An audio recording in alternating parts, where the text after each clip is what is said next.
那我们现在再继续下去，就是我刚才说的这个嘛。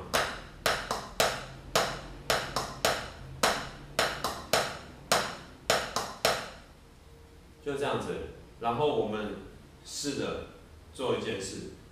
你去用你的耳朵去熟悉这样子的声音和你的动作的感觉。也就是说，我可能会听到一个哒哒哒哒哒哒哒哒哒哒哒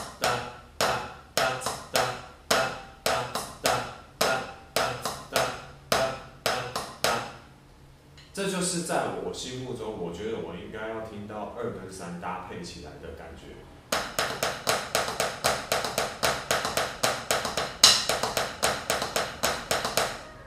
那个反过来也一样哦，反过来就是一样是这个。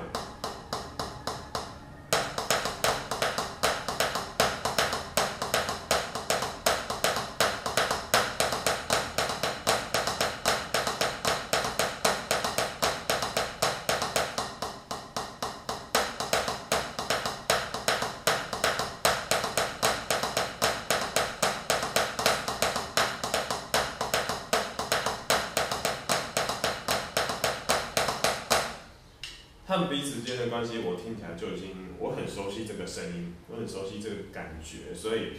我在做的时候，我手这样子打，然后我听到了一个跟我平常熟悉，跟我平常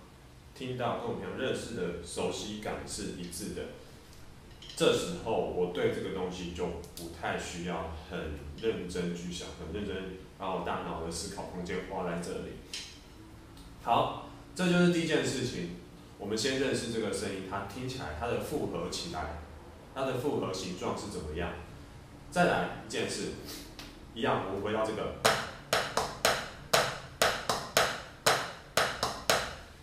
我们试着习惯这个动作，给它跑下去。然后我们第一件事情就是，我们去数右手的这件事。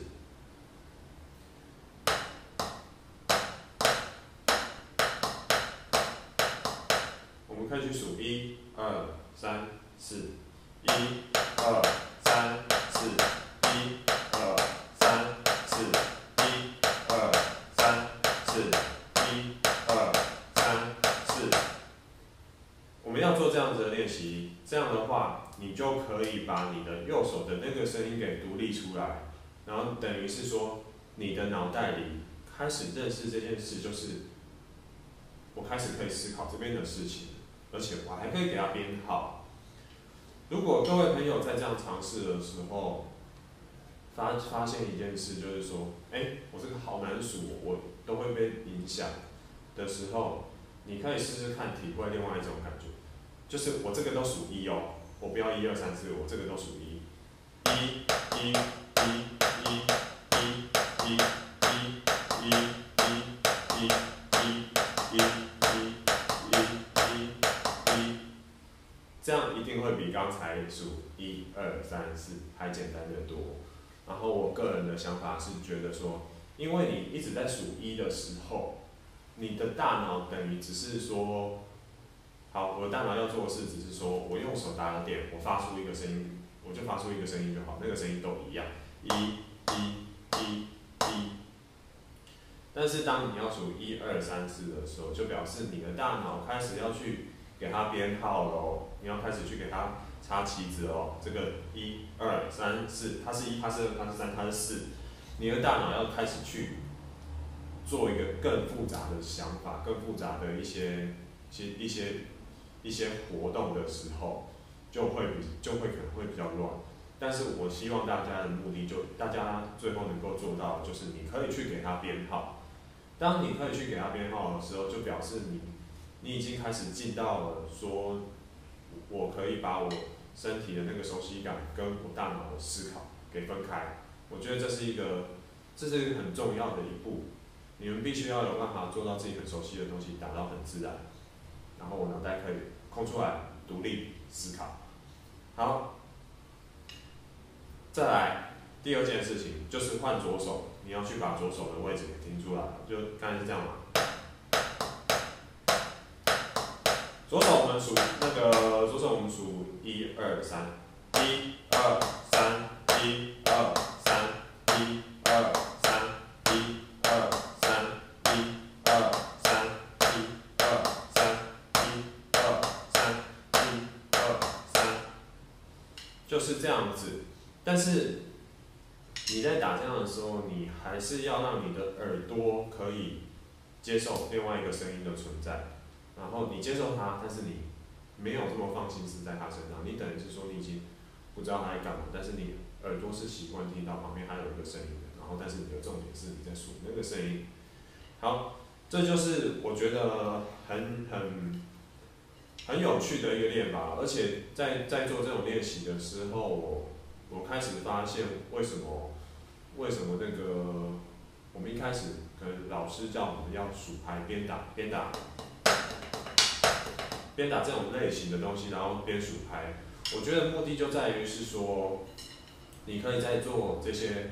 节奏的同时，你的大脑空出来，可以思考。然后你如果可以，你思考的是如果可以是在节奏上面做编号的话，那表示你可以更进一步的去，不晓得，就是你就可以去想其他事情的能力。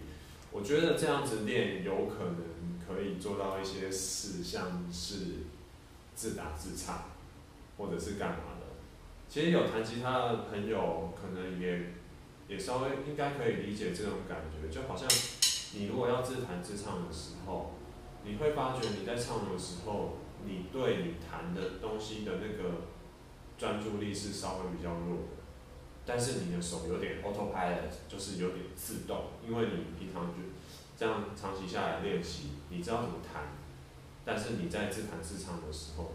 你大部分的心思都还是，你大部分的思维都好像还是被框在唱歌这一部分。你要唱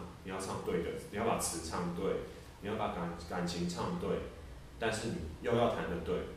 然后这时候，我觉得那个弹得对的部分，可能是已经有一些部分已经交给你的肌肉的记忆去支配了。好，我今天要讲的大概就只是这样很简单的一个例子，然后希望能够给大家一些启发，然后或者是大家在练鼓的时候，也可以开始去想这件事，或者是你打一个噔哒噔噔哒噔哒噔噔哒，打这个的时候，你去个别去听那个小鼓的感觉，或者是大鼓的感觉，或者是小鼓加大鼓它们搭配在一起的感觉，我觉得那个是更进步、更有价值的事情。就像是我觉得你可能拿蹦哒蹦蹦哒蹦蹦哒蹦蹦哒蹦蹦，像这种类型的东西，我会觉得它其实是小鼓跟大鼓在做的一个对话。就是如果你的 hi-hat 没有太多变化，都是一个姿势的一个速度的时候，这种东西其实有点像是小鼓跟大鼓的变化。然后你在打这东西的时候，你应该要去想的是小鼓跟大鼓搭起来，听起来他们这样子的组合到底造成什么效果？到底听起来是什么样子的感觉？然后我觉得要去思考这件事。然后在这个感觉之下 ，hi-hat 在干嘛？其实已经慢慢的被我们稍微放掉一些了。当然，我这个是不是，我这个并不是在说套用所有状况啊，说不定你的 hi-hat 也有变化啊，但是它只要一变化，就一起纳入这些对话里面了。讲的有点抽象，然后希望对大家有一些启发或者是帮助，然后也可以借由这个1、2、3、4、1、2、3、4、1、2、3、1、2、3、1、2、3、1、2、3，借由这种练习来多加认识一下自己的大脑，认识一下你在思考的那种感觉，然后认识一下你在思考是有一个空间的感觉，然后这个空间要是你把它拿来注意这件事情的时候，你就没有办法再去想别的事。然后你可以试着把这件事放到肌肉上面，放到肌肉的记忆上面，放在你的整体的律动的上面，然后把你大脑空间拿来想别的事，甚至想说晚上要吃什么，或者是你可以边打边唱歌之类的。我觉得这个都是很值得大家去玩味的东西。好，那我们今天关于这个部分就先讲到这里，谢谢大家。